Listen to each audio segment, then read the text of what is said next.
ورجعت لكم تاني بأهم أخبار الكرة المحلية والأخبار اللي هتقلب السوشيال ميديا. لكن في البداية ما تنساش تصلي على النبي وتدعمنا بلايك وشير وكومنت، ويلا بينا على كواليس الأخبار. نبدأ مع أخبار النادي الأهلي. النادي الأهلي وصلت بعثة الفريق للمغرب لمواجهة الجيش الملكي المغربي، لكن في حالة من القلق بيسيطر على الجهاز الفني بسبب غياب بعض اللاعيبة وأبرزهم محمد الشناوي قائد الفريق وأحمد عبد القادر. والأهلي بيسعى لتحقيق نتيجة إيجابية أمام الجيش الملكي بعد فوزه على شبيبة القبائل بنتيجة 4-1 عشان يتصدر المجموعة.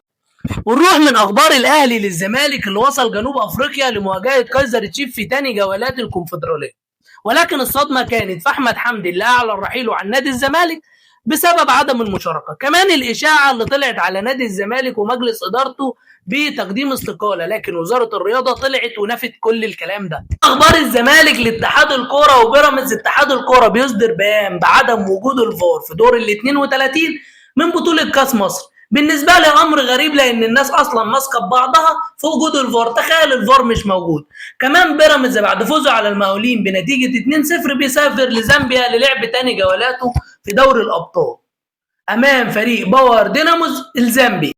وفي النهاية يا صديقي هسيبك تقول لي إيه رأيك في قرارات اتحاد الكورة في الكومنتات، وما تنساش تعمل فولو ولايك عشان يوصلك كل جديد.